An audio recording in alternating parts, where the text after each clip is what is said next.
do cotovelo na infância. E eu tenho como convidadas hoje a doutora Cíntia Cebrián, especialista em ortopedia e traumatologia pediátrica, e também a doutora Mike Bronkhorst, também especialista em ortopedia e traumatologia pediátrica.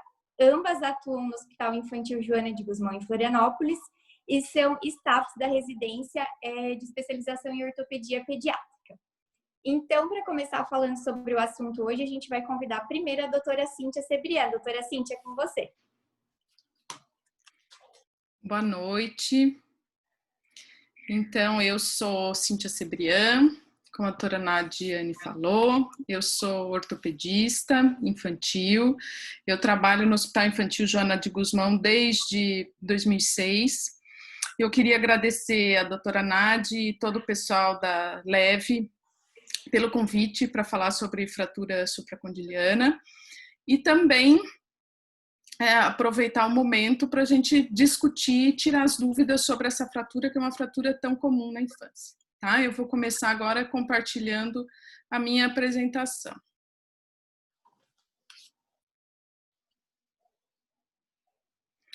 Bom, então, 15% das fraturas que acontecem nas crianças acontecem no cotovelo. E a mais frequente delas é a supracondiliana. Ela corresponde aí a 50%, tem literatura que fala em até 75% de prevalência das fraturas supracondilianas. A idade média varia de 5 a 7 anos, com uma discreta predileção para o sexo masculino e também por uma predileção pelo lado não dominante.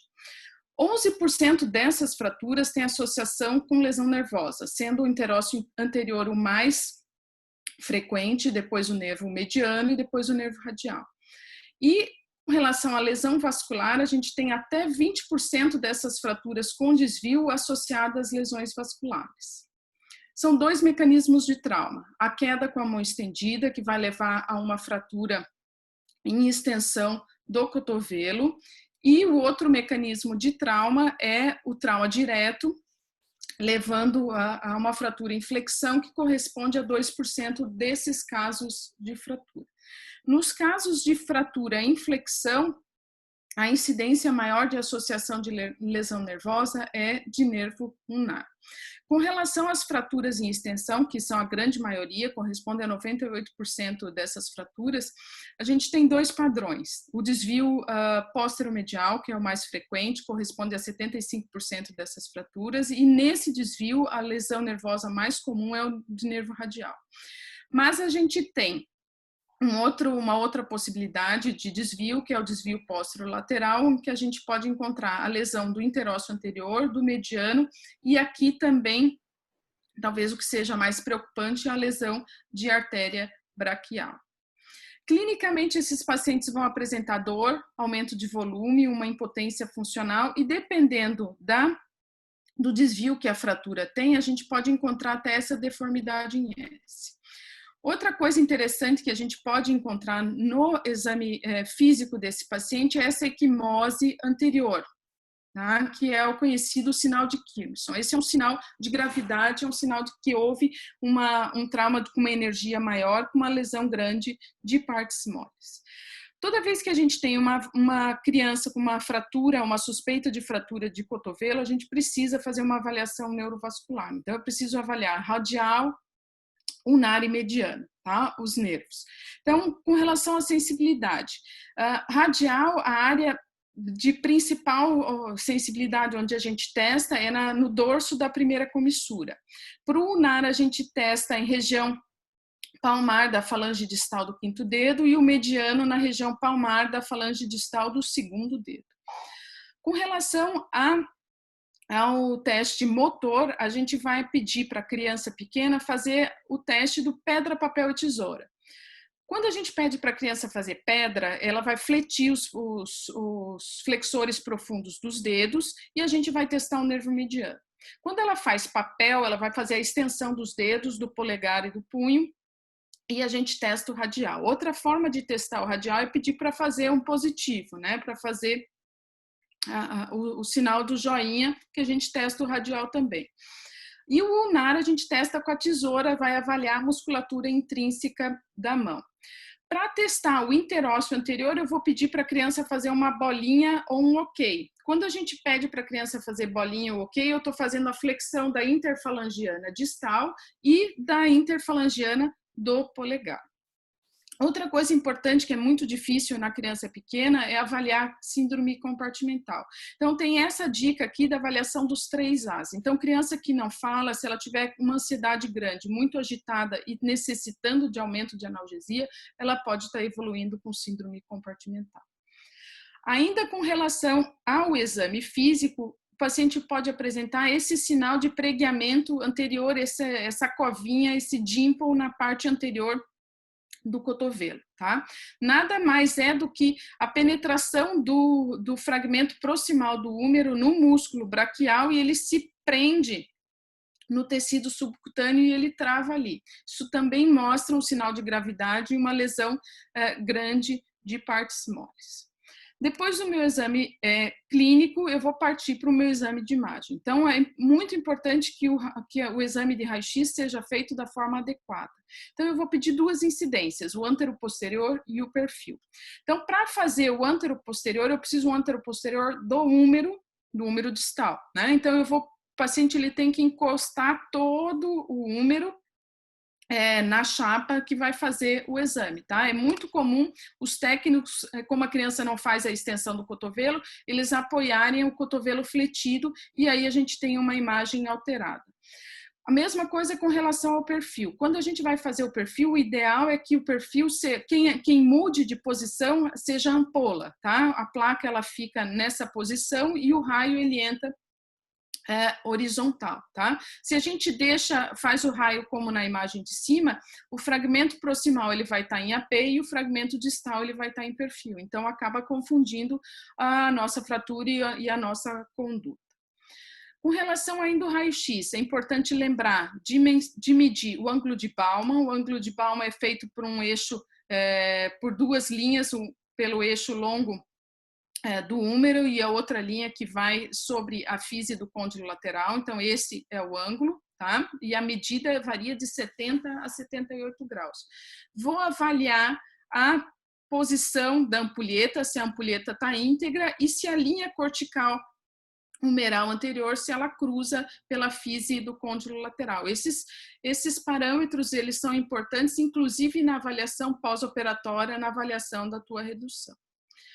Ainda no raio-x eu posso encontrar esse sinal aqui, que é o sinal do coxim gorduroso ou fat pad sign. O que acontece? Se eu tiver uma fratura nessa região do húmero distal, no húmero distal eu tenho 2 coxins, um na frente, um anterior e outro posterior. Se eu tiver uma fratura nessa região, eu vou ter um sangramento, e esse sangramento ele vai empurrar o coxim gorduroso, e no raio-x eu vou identificar essa imagem aqui, tá? Então, isso significa que esse húmero distal ele tem uma fratura supracondiliana sim e é uma fratura que precisa ser tratada, por mais que a gente não identifique, não veja o traço de fratura. Com relação à classificação, como tudo na ortopedia tem classificação, as fraturas supracondilianas também têm, tá? Então a classificação que mais se utiliza é a classificação de Gartley. Tipo 1 é uma fratura sem desvio, a tipo 2 uma fratura com desvio mais com a cortical posterior íntegra, e a fratura tipo 3 eu tenho uma fratura com desvio sem contato das corticais. Essa classificação ela foi alterada em 2006 por Leite, esse é o artigo que mostra essa alteração, onde ele identifica fraturas que são muito instáveis. Então aqui essas imagens são desse artigo, né, do Leite. Então eu tenho um raio-x, AP e perfil de uma fratura com desvio nos 2 planos, só que com contato com as corticais. No pré-operatório e na radioscopia, ele observa que essa fratura ela pode ter um desvio tanto em extensão como em flexão. Então, isso significa que essa fratura ela foi decorrente de uma fratura num trauma que teve muita energia, que fez uma lesão de partes moles grande, com rotura periférica do periósteo, de toda a periferia do periósteo, levando a essa instabilidade multidirecional, tá? Só que esse tipo a gente só consegue avaliar no pré-operatório. E essa fratura aqui? Então, eu tenho uma fratura supracondiliana, eu vou classificar ela como? É uma tipo 2? É uma tipo 3? Então, se eu olhar no AP, ela tem uma uma comunição da coluna medial, e ela tem um desvio em varo, e ela tem um desvio no perfil. E daí, essa fratura tem tratamento conservador ou tratamento cirúrgico? Então, eu quero que vocês guardem um pouco essa imagem, que a gente já vai voltar a discutir, a falar um pouco mais sobre ela. E tem uma outra classificação, que é uma classificação que é muito pouco utilizada aqui no Brasil. Na verdade, eu conheci essa classificação quando eu fiz residência em Curitiba. É uma classificação francesa, é a classificação de Lagrange. Tá? Essa classificação são 5 tipos, embora o tipo 5 a gente quase não utilize, porque é uma fratura bem rara. Na verdade, o quinto tipo é uma fratura na transição metáfiso-diafisária, nada mais é do que uma supra que não é usual, não é dos nossos padrões. Mas com relação à classificação de Lagrange, o tipo 1 é uma fratura sem desvio, incompleta, né? Então, se ela é incompleta, ela é sem desvio, e o tratamento é conservador. Essa é uma coisa bem legal dessa classificação, porque ela orienta bastante o tratamento, tá? A fratura Lagrange tipo 2 é uma fratura completa, sem desvio ou com desvio em apenas um plano. A grande maioria dessas fraturas tem indicação de tratamento conservador, raros alguns casos que a gente já vai conversar também. As fraturas Lagrange tipo 3 são fraturas completas com 2 ou mais desvios, com contato entre os fragmentos, e a tipo 4 sem contato entre os fragmentos. E essas, tanto tipo 3 como tipo 4, têm indicação de tratamento cirúrgico. Então, a gente volta para essa fratura que eu falei anteriormente. Então, se na classificação de Gartland eu tinha um pouco de dificuldade de classificar, na classificação de Lagrange eu consigo facilmente ver que ela é uma Lagrange tipo 3, porque ela tem desvio nos 2 planos, no AP e no perfil. Volta lá, aqui no AP e no perfil, e a gente classifica como tipo 3, e o tipo 3 tem indicação de tratamento cirúrgico, tá? Então, eu vou falar de tratamento das fraturas supracondilianas.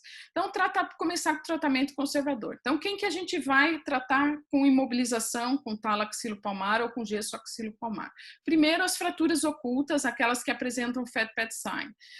Imobilização por 3 semanas. Normalmente, nessas fraturas, a gente já consegue colocar o gesso imediato, porque o edema não é tão grande, tá? Cotovelo vai ficar fletido de 60 a 90 graus, não mais do que isso. 3 semanas é suficiente, tiro o gesso, não preciso nem radiografar, tá? Só o exame clínico é o suficiente para liberar essa criança. O que mais que eu trato conservador? As fraturas sem desvio, fraturas completas sem desvio, ou as fraturas que têm desvio em um plano. A gente imobiliza de 3 a 4 semanas, com o cotovelo fletido de 60 a 90 graus. Aqui, como o edema normalmente é um pouco maior, às vezes eu tenho que começar a minha imobilização com tala axilopalmar, e depois eu substituo a minha tala por um gesso. Lembrar que essas fraturas, elas têm que ser radiografadas na primeira e na segunda semana. Depois de normalmente 3 semanas é o tempo suficiente para elas consolidar, tá? Depois da terceira semana, tiro o gesso, radiografo, vejo a minha consolidação e vou solicitar fisioterapia domiciliar para esses pacientes. Agora, existem algumas fraturas, como por exemplo essa daqui, que é uma fratura que tem desvio só no perfil. Existe um risco da gente tentar fazer uma flexão maior para tentar corrigir o desvio, tá? Então, aqui, prestem muita atenção. Se eu aumentar a flexão acima de 90 graus, eu aumento bastante o risco de síndrome compartimental. Então, se eu tiver a intenção de fazer flexão para corrigir esse desvio, essa fratura não tem mais indicação de tratamento conservador. Essa fratura tem indicação de tratamento cirúrgico, tá? Por um outro lado, eu também tenho essa outra fratura, quando ela tiver desvio só no plano antero-posterior, o perfil está alinhado, mas ela tem um desvio no antero-posterior em varo, com essa cominuição medial e varo no AP, tá? Se essa criança tiver mais de 10 graus de cominuição de deformidade em varo, ela tem indicação de tratamento cirúrgico, porque os trabalhos mostram que essa fratura vai evoluir para deformidade, essa deformidade vai piorar. Então, essas fraturas têm indicação, sim, de fixação também, embora tenha desvio em apenas um plano. E as outras fraturas completas com desvio em mais de um plano, com ou sem contato das corticais, elas têm indicação de tratamento cirúrgico. Inicialmente, uma tentativa de redução incruenta, associada, então, a grande maioria desses pacientes a gente consegue reduzir de forma incruenta. Eu, em todo o meu tempo que eu trabalho aqui no Hospital Infantil, eu precisei abrir uma fratura só e me chamaram para ajudar em mais uma outra redução aberta. Então, realmente, a redução cruenta é a raridade, é a exceção. Então, a gente sempre começa com uma tentativa de redução incruenta e faz a fixação com os fios de Kirchner. E qual que é o timing da cirurgia? Quando que eu preciso operar? Há 10 anos, a escola americana orientava que todas as fraturas supracondilianas elas tinham que ser fixadas de emergência de madrugada, por exemplo. Mas essa revisão publicada no Journal da Academia Americana, ela fez uma revisão e ela mostrou esses dois trabalhos, que fraturas operadas 8 horas após o trauma e 12 horas após o trauma, elas não tinham nenhuma alteração significativa com relação à sua evolução, tá? Então, eles acabam afirmando que é seguro atrasar o tratamento cirúrgico de 12 até 18 horas do trauma inicial para a maioria das fraturas supracondilianas do tipo 3. Ou seja, tem algumas fraturas que eu posso deixar para amanhã e tem algumas fraturas que eu tenho que operar hoje de madrugada. Mas qual fratura que eu preciso realmente operar de madrugada? Então, todas aquelas que sugerirem uma energia alta associada ao trauma, né, e instabilidade. Então, aquelas fraturas que tenham um edema muito importante, muito grande, com uma lesão de partes moles grande, né?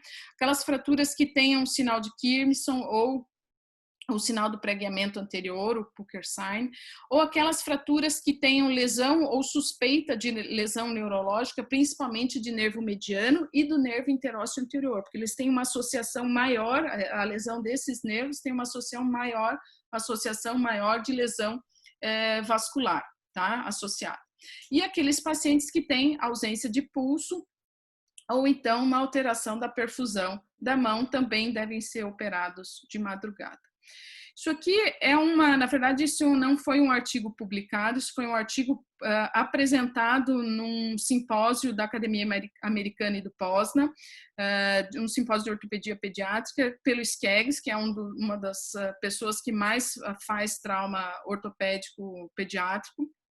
E eles avaliavam exatamente as fraturas que tinham alteração de pulso e alteração de perfusão. E eles observaram que nas fraturas deles, 100% das fraturas que tinham ausência de pulso e lesão do nervo mediano, eles tinham a artéria braquial presa no foco de fratura e eles acabavam levando esses pacientes para tratamento cruento.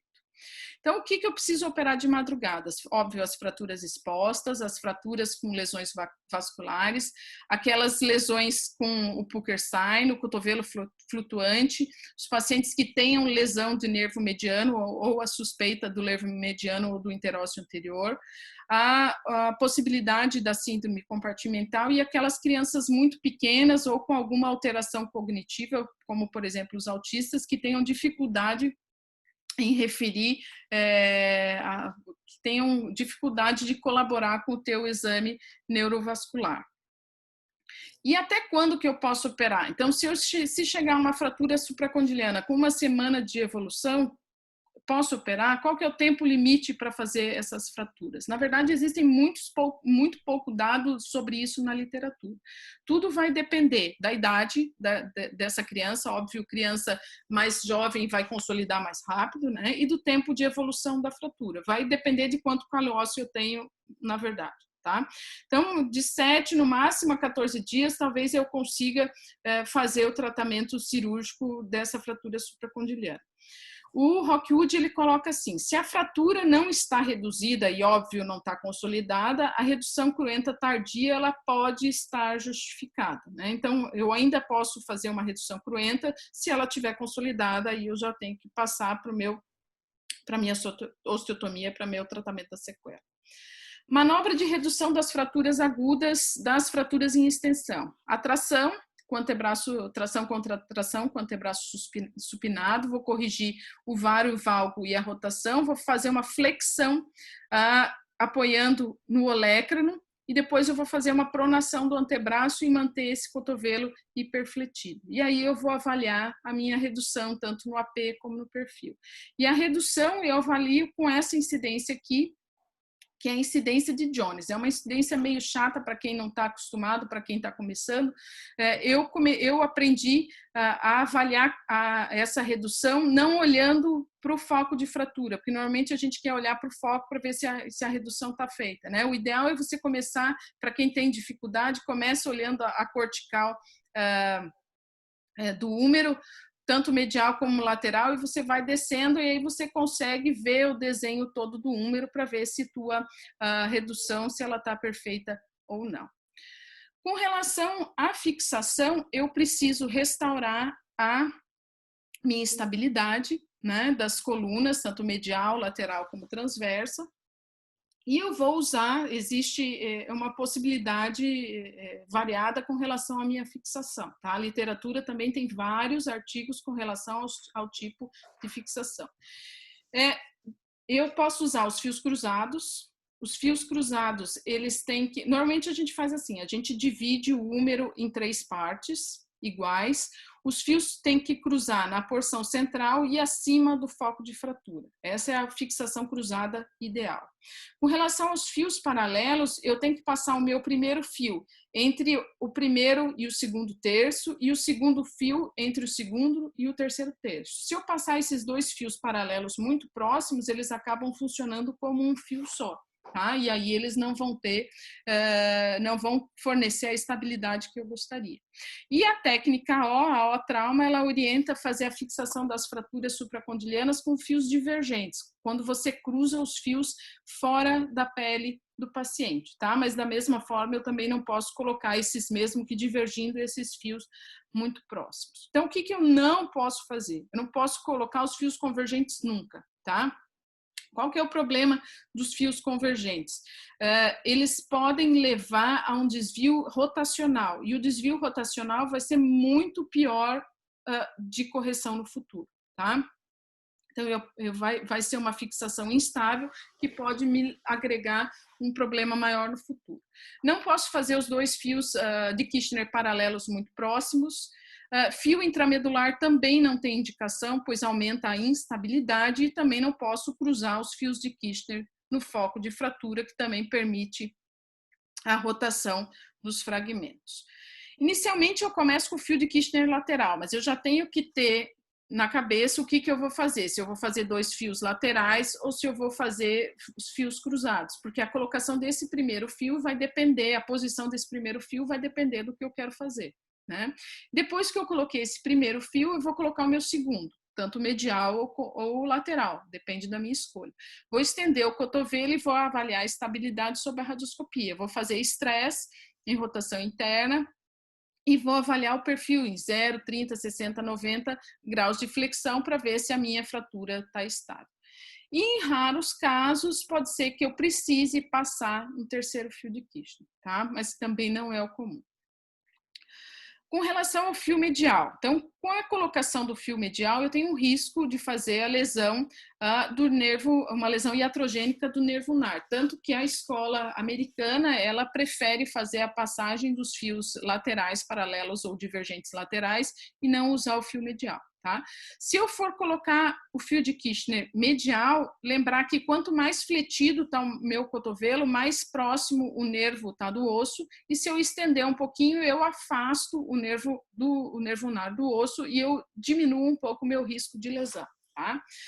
Tem alguns ortopedistas que gostam de fazer o acesso medial, um mini acesso. A literatura americana fez uma revisão desses pacientes desses casos que foram submetidos a acesso, esse mini open medial, e eles não têm uma definição que isso realmente diminua o risco de lesão do nervo ulnar. Fiz minha fixação, vou imobilizar com tala, vou fazer a minha avaliação neurovascular no pós-operatório. Aqui tem uma outra coisa importante.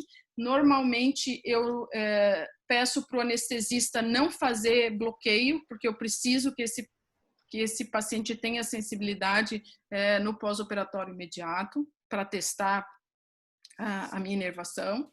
Vou radiografar o meu cotovelo, inclusive o contralateral. Eu aceito até 8 graus de diferença entre um cotovelo e outro no meu ângulo de palma.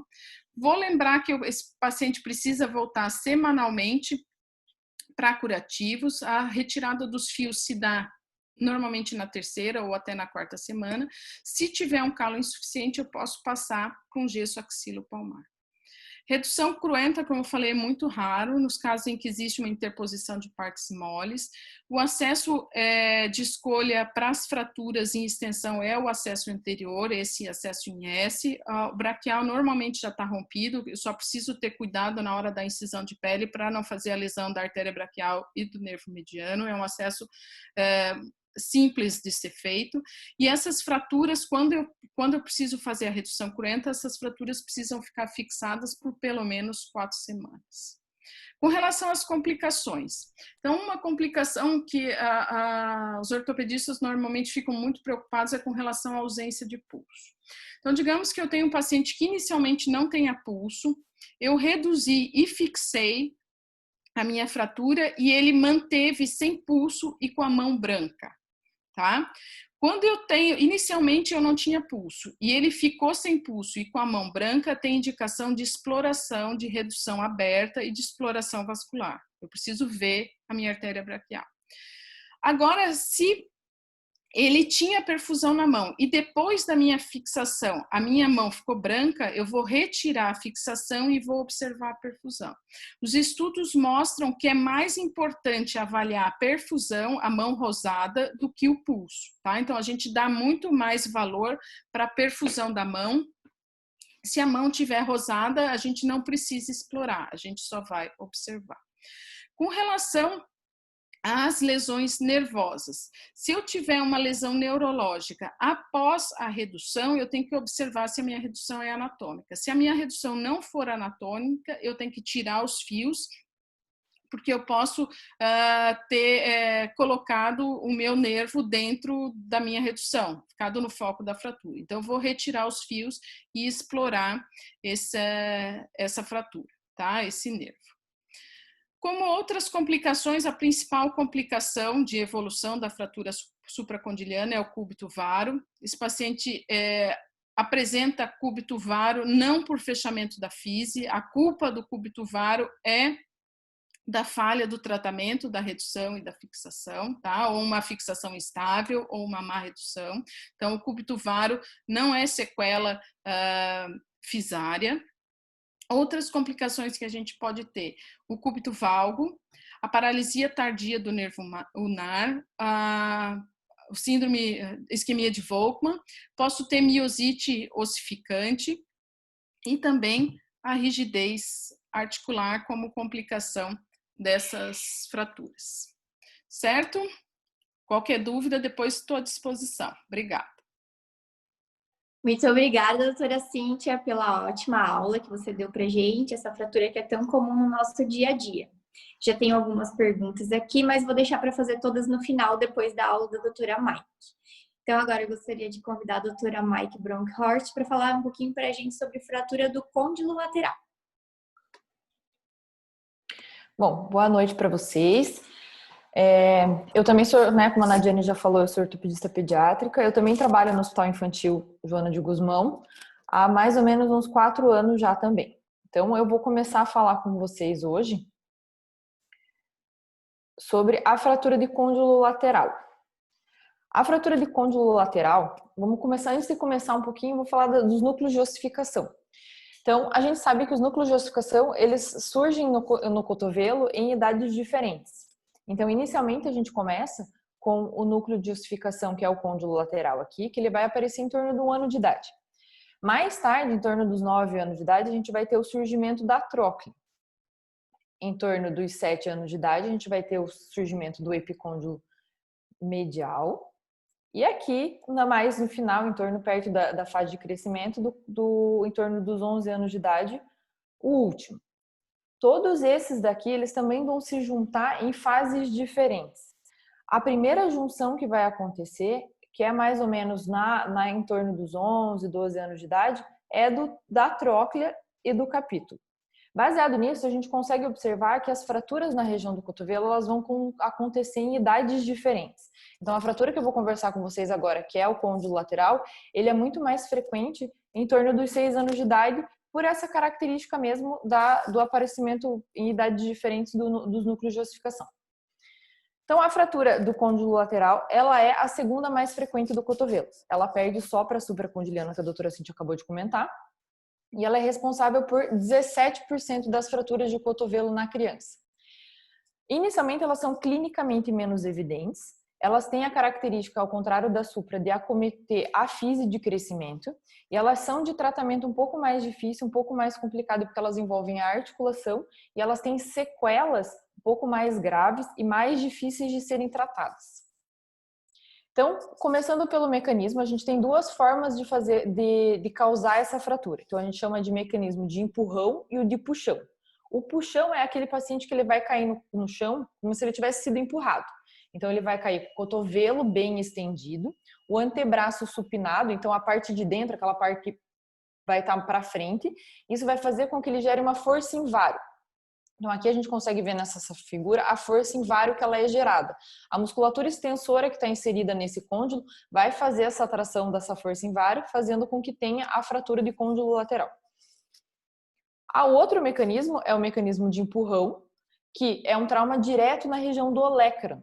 Isso é como se o paciente estivesse caindo com uma mão espalmada, com o cotovelo fletido, e a cabeça do rádio vai empurrar, vai fazer uma força contra o côndilo, causando a fratura.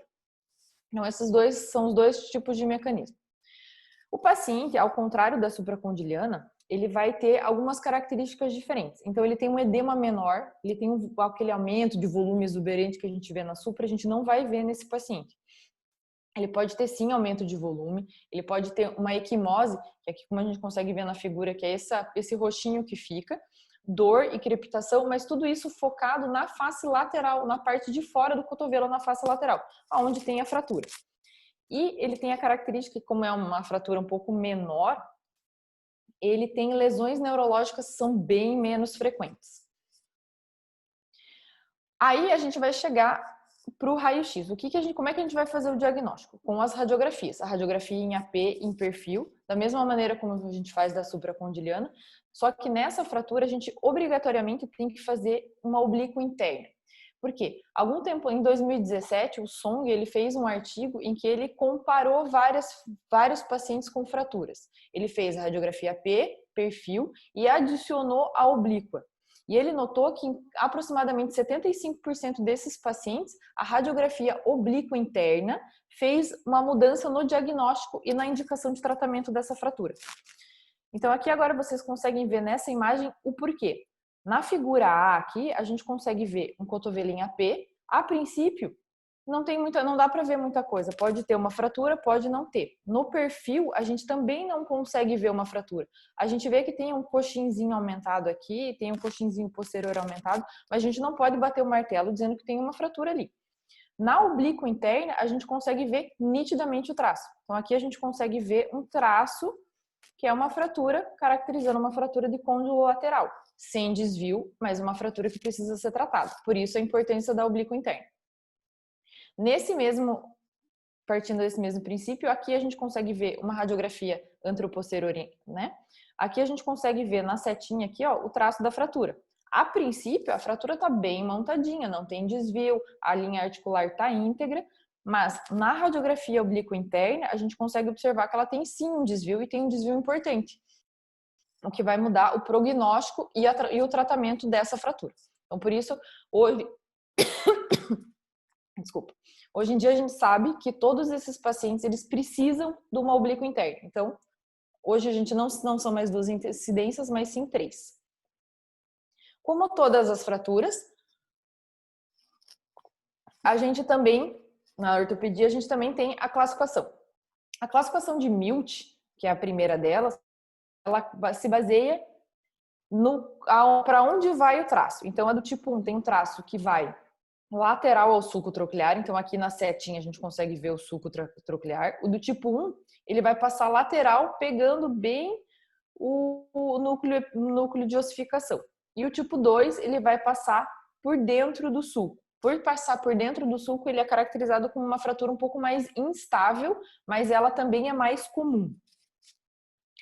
É uma fratura que a gente usa só para classificação mesmo, ela não consegue dizer muito como a gente vai tratar. Para isso a gente usava bastante os estágios de deslocamento de Jacob, que eles são divididos em 3. A do tipo 1 é uma fratura não desviada, ou aquela que tem um desvio bem pequenininho, que tem menos de 2 milímetros, em que a articulação, a gente consegue observar que a articulação do cotovelo, ela está íntegra. A do tipo 2, ela tem um desvio um pouquinho maior, entre 2 e 4 milímetros, mas ela tem um desvio pequeno e não tem um componente rotacional. Já no 3, ele tem um componente rotacional, então a gente consegue observar aqui no 3 que o fragmento está completamente rodado e tem um desvio maior do que 4 milímetros. A importância dessa classificação é avaliar a congruência articular. Como o côndulo é uma fratura intraarticular, a gente precisa ver e observar muito bem como é que está a face articular do cotovelo, porque é ela que vai dizer se o tratamento precisa ser conservador ou cirúrgico. Nos últimos anos, eles vêm discutindo muito sobre o quão efetivo é essa classificação. Então, alguns anos atrás, em 2008, o Song ele lançou uma classificação que é um pouco mais ampla e um pouco mais fidedigna para indicar o tratamento. Então, hoje em dia, a gente usa essa classificação para definir como a gente vai tratar as fraturas de côndulo lateral. Então, como é que é essa classificação? Ela não são mais 3 estágios, mas sim 5 estágios. Então, o primeiro estágio, como se fosse uma fratura incompleta. Então, ele vai ter em todas as incidências, no AP, no perfil e nas oblíquas, ele vai ter uma abertura bem pequena, menor do que 2 milímetros, da parte lateral do cotovelo. A do tipo 2, também você vai ver que ele tem uma abertura já, um gap na parte lateral, mas ainda menor do que 2 milímetros em todas as incidências. E o traço dele vai um pouco mais longe, então ele já atravessa a fise de crescimento do cotovelo distal, do número distal. A do tipo 3, ela ainda mantém um desvio menor do que 2 milímetros, mas você consegue observar nela uma fratura completa. Então, ela vai até a superfície articular em qualquer uma das incidências do raio-x. Tá? A do tipo 4, ela já tem um desvio maior, ela tem um desvio que a gente fala em mais de 2 milímetros de desvio, em qualquer uma das incidências radiográficas que você fizer. E ela não tem um componente rotacional, então ela só tem o desvio para lateral mesmo. E a do tipo 5 tem mais de 2 milímetros de desvio e já vem com um fragmento rotacional, então ele já está completamente desviado. Baseado nessa classificação de Song é o que a gente faz a indicação de tratamento. Como é que a gente vai tratar a fratura de côndulo lateral? Lembrando sempre que a fratura de côndulo lateral é uma fratura articular e, por consequência, ela precisa ter, para dizer que o tratamento está sendo bem feito, ela precisa ter a superfície articular íntegra. Então, você precisa manter isso na forma com que você indica o tratamento.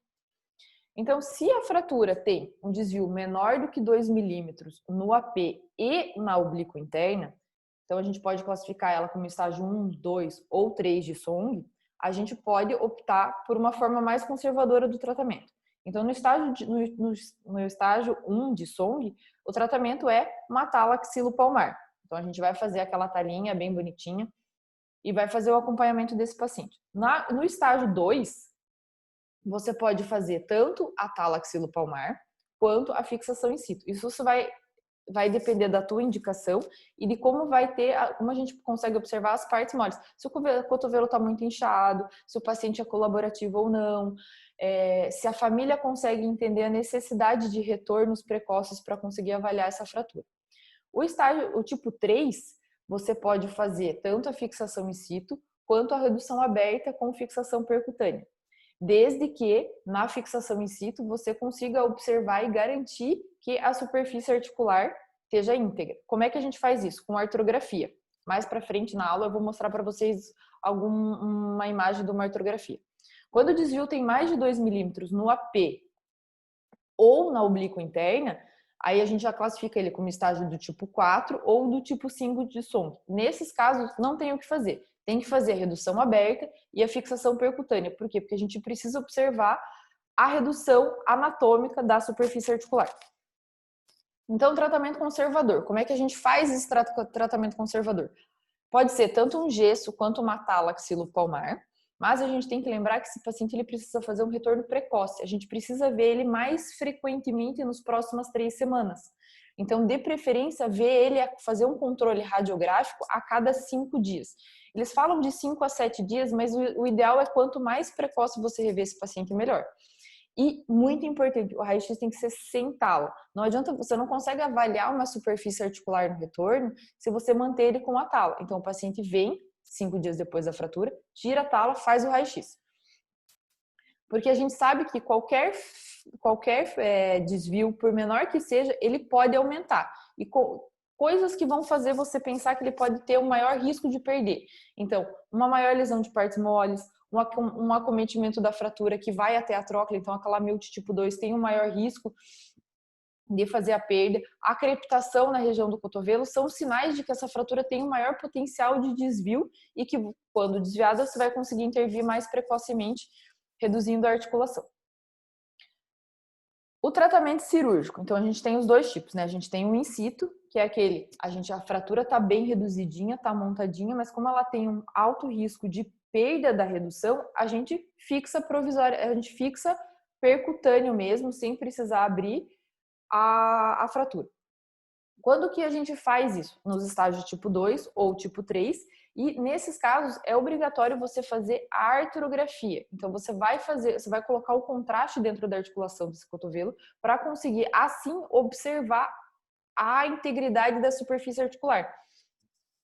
Então aqui a gente consegue observar que a superfície articular desse cotovelo, que foi fixado in situ, está íntegra. Então ela está reduzida, está anatômica. Então você pode deixar a fratura desse jeito. Então ela está bem reduzida e está bem tratada. Se você observar na artrografia que tem um gap aqui, que a articulação não está íntegra, aí você tem indicação de abrir e reduzir adequadamente essa fratura. Outra coisa muito importante nesses casos é fazer o raio-x controle na sala operatória. Porque a gente consegue observar nesses pacientes, nessas fraturas, que às vezes o intensificador de imagem que a gente usa para fazer a fixação percutânea, ele não consegue te dar uma imagem tão fidedigna da redução. Então, se você olhou na artrografia, tá bonitinho no intensificador de imagem, antes de acordar o paciente, você obrigatoriamente tem que fazer um raio-x controle. Se nesse raio-x controle você pode garantir que a superfície articular está íntegra, aí sim você pode liberar o anestesista para acordar esse paciente. Redução aberta ou fixação percutânea você vai fazer nos estágios 4 e 5. E como é que você vai fazer isso? O paciente decúbito dorsal e vai usar o acesso lateral do cotovelo. Com esse acesso você consegue fazer uma dissecção anterior ampla para você conseguir enxergar bem a tróclea. A tróclea é a superfície articular. Algumas coisas você precisa prestar muita atenção. Então, por exemplo, você não pode fazer de jeito nenhum a dissecção da parte posterior do húmero distal. Então, você só vai fazer a dissecção da região anterior para ali sim você conseguir enxergar a tróclea. Por que você não pode fazer a dissecção posterior? Por causa da vascularização dessa parte do húmero distal. O côndilo lateral, ele é vascularizado, ele recebe ramos da artéria braquial e esses ramos eles vão entrar pelo côndilo na região posterior. Então, se você fizer a dissecção posterior do fragmento para conseguir enxergar a redução, você vai lesar esses vasos e vai causar uma sequela, que é a necrose, que é uma sequela extremamente grave e extremamente difícil de tratar. Então, por isso, dissecção posterior, nunca. Você sempre vai fazer dissecção anterior e lateral do fragmento para conseguir observar a redução. A redução, tanto a redução incruenta quanto a redução aberta, a gente vai manter esses fios de Kirchner por pelo menos 4 semanas. Depois de 4 semanas, a gente retira os fios e mantém um gesso até a consolidação da fratura. Normalmente a consolidação ela acontece em torno de 6 semanas. Aqui também vale os princípios de fixação para deixar essa fratura mais estável. Então a gente tem que seguir sempre o princípio que a gente tem que fixar as duas colunas. Então a gente precisa fixar a coluna lateral e a gente precisa fixar a coluna medial. Então o ideal é que, na foto como a gente consegue ver aqui embaixo, que pelo menos os 2 fios mais divergentes estejam ali. No raio-x em cima, você consegue observar que ele tem uma boa fixação da coluna medial, mas a coluna lateral, esse fio podia estar um pouquinho mais divergente, para dar um pouco mais de estabilidade à fixação. Se mesmo assim, com esses dois fios, você achar que não está fixo o suficiente, você pode optar por um terceiro, que vai passar exatamente no meio desses dois, formando esse leque para melhor fixação. E lembrar que o cruzamento dos fios, ele vai acontecer fora da pele. Complicações. Então, a fratura, como eu já falei, a fratura de côndilo lateral, ela tem como característica ter algumas complicações um pouco mais graves. Então, a primeira e a principal delas é o retardo da consolidação e a pseudartrose. Por que isso acontece? É uma fratura articular. Esse líquido sinovial, ele pode entrar dentro do traço da fratura, dificultando a consolidação, levando a um retardo de consolidação ou até uma pseudartrose. Nesses casos, não tem muito o que fazer. Você vai precisar abrir, você vai precisar fazer a fixação com fio de Kirchner ou às vezes até com parafuso. E, se necessário for, se você vê que ele já tem uma perda óssea, uma colocação de enxerto para tentar manter essa superfície articular o mais próximo do anatômico possível. Outra complicação que também acontece, e é a mais frequente, é o pseudocúbito vário. O que é esse pseudocúbito vário? Ele não é um cúbito vário real, ele só é uma aparência, porque o que acontece? A gente consegue observar aqui na seta preta, há um aumento da produção óssea nessa região da fratura, fazendo com que tenha esse bump, parecendo com que o cotovelo fique vário, mas ele não, ele está alinhado, mas ele só tem essa saliência. Alguns estudos eles falam até que pode ser por causa que eles falam que o fechamento do periósteo nessa fratura pode diminuir essa complicação. É a complicação mais frequente, é o que os pais têm mais queixa a longo prazo e pode incomodar, mas é mais uma questão estética do que uma questão funcional. E a gente também tem a complicação mais grave, que é a necrose, aquilo que eu já falei para vocês da vascularização da região posterior do côndilo. Então, ele pode evoluir com uma necrose, e normalmente essas necroses são necroses graves, que podem gerar um cúbito valgo, levando a uma deformidade importante, e até às vezes uma alteração uma compressão no nervo ulnar, e o que a gente chama de deformidade em fishtail, que é o rabo de peixe. Então, aqui a gente consegue observar nessa radiografia aqui na seta, que ele tem uma necrose da região central ali, e que ele vai fazer como se fosse um rabo de peixe mesmo. Nesses tipos de complicação, a gente vai avaliar muito a funcionalidade do paciente. Se ele não tem dor, se ele não tem queixa de dor e se ele tem um arco de movimento normal, a princípio a gente vai ter que só acompanhar, porque são deformidades muito difíceis de serem tratadas. Bom, eu acho que de côndilo lateral era mais ou menos isso, então lembrar sempre só para fechar o raciocínio que o côndilo lateral, por ser uma fratura articular, o importante é que a articulação esteja íntegra. É nisso que a gente vai basear todo o tratamento e a condução dos pacientes. Obrigada. Então, gostaria de agradecer a doutora Maike e a doutora Cíntia pela aula maravilhosa que elas fizeram. Essas fraturas são tão comuns no nosso dia a dia e vocês falaram sobre aspectos bem importantes e eu acho que deu para ficar bem claro tanto para ortopedistas quanto para pessoas que não são ortopedistas. Foi uma aula excelente. Muito obrigada pela disponibilidade de vocês por estarem aqui com a gente hoje, tá? E tem algumas perguntinhas aqui. Algumas, inclusive, já foram feitas antes que eu abri uma caixa de perguntas no meu Instagram, e como a aula fica gravada, né, a gente vai responder todas. Então, algumas a doutora Cíntia já acabou respondendo ali durante a aula dela, mas uma é minha, que eu queria fazer para vocês. Qual fratura ambas preferem tratar? A de fratura supracondiliana ou a de côndilo lateral? Doutora Cíntia, pode ir primeiro.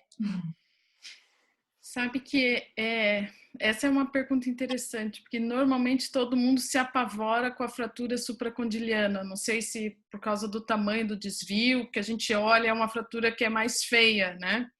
Mas eu, particularmente, eu fico muito mais preocupada quando eu vou tratar um côndilo do que quando eu vou tratar uma supracondiliana, porque eu tenho muito mais respeito pela fratura de côndilo. Eu sei que pode dar muito mais problema, muito mais complicação a fratura de côndilo.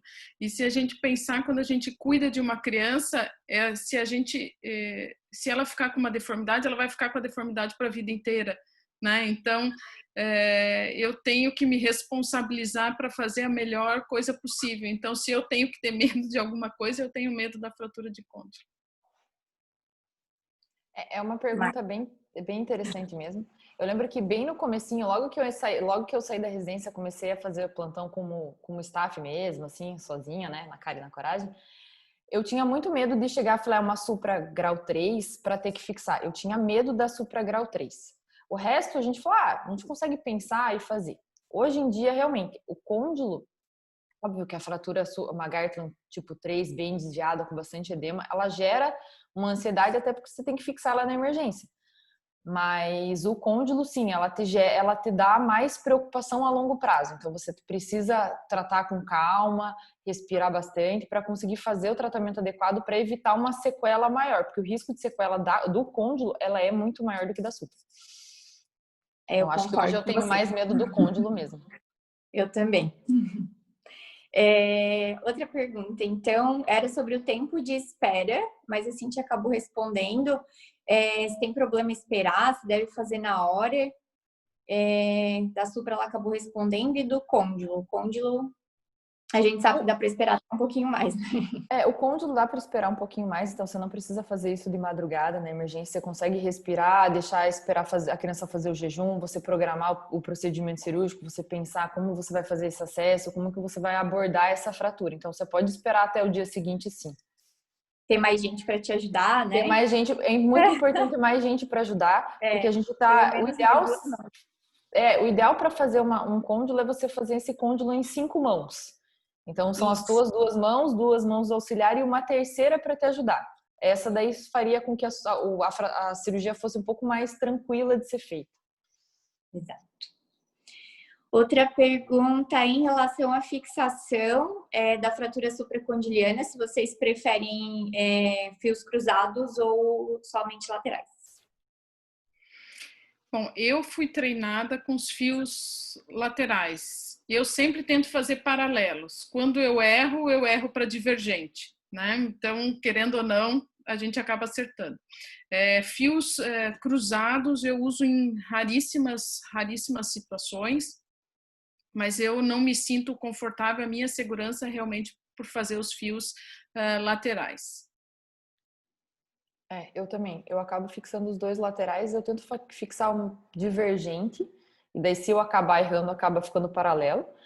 E o medial eu uso se realmente você notar que não tá firme o suficiente, que tá um pouco instável ainda com os 2 fios laterais, ou quando ele tem alguma outra coisa que te impede de passar 2 fios laterais, mas a preferência são sempre os laterais. Beleza. A outra é sobre fisioterapia no pós-operatório, se sempre precisa ou não. Da Supra? Dos 2, fratura do cotovelo. Bom, a criança é bem diferente do adulto, né? A criança, ela ganha mobilidade muito rápido. Então, normalmente, 4 semanas de mobilização de cotovelo, aqui a gente está falando de supracondiliana, não é o tempo suficiente para você fazer uma rigidez, tá? Algumas crianças têm um pouco de dificuldade ou elas demoram um pouquinho mais para ganhar mobilidade, mas você orientando a família a fazer a fisioterapia em casa, flexo-extensão e fazer os movimentos de forma adequada, normalmente é suficiente. Eu devo ter mandado muito poucos pacientes para fisioterapia quando a família não consegue ganhar a flexo-extensão em casa. As fraturas de côndilo, elas têm um tempo de mobilização um pouco maior. Então, às vezes, elas podem gerar até 6 semanas, que você tem que esperar estar bem consolidado para conseguir liberar. Mas mesmo com 6 semanas, a grande maioria acaba não precisando de fisioterapia. Se você orientar bem a família, fazer exercícios, deixar relaxar um pouquinho no chuveiro na água quente, as próprias brincadeiras da criança, então ela vai começar a brincar, vai ajudar a mãe a arrumar a cama, enfim. Só isso já são exercícios que vão fazer com que ela ganhe o arco de movimento do cotovelo normal. Eu acho que o que atrapalha às vezes um pouquinho é o medo, né? Que a criança tem, algumas crianças, né? A maioria tem que segurar para não sair correndo e caindo de novo. E a outra, se vocês já precisaram abrir muitas fraturas supracondilianas, a Cíntia já respondeu que precisou abrir uma só.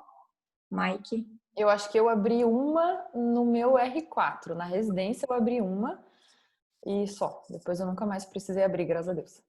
E acesso que vocês preferem para, se for precisar abrir? Para as fraturas em extensão, realmente o mais fácil é o acesso anterior. Uma dessas fraturas que me chamaram para ajudar, uma supracondiliana que alguém já tinha aberto, eles fizeram um acesso posterior para uma fratura extensão. O tríceps está íntegro, é muito difícil de você enxergar a fratura, né? Então, realmente, o acesso anterior para fraturas e extensão é o mais fácil, o mais prático, embora tenha o risco de lesão neurovascular. Mas se você souber anatomia, né?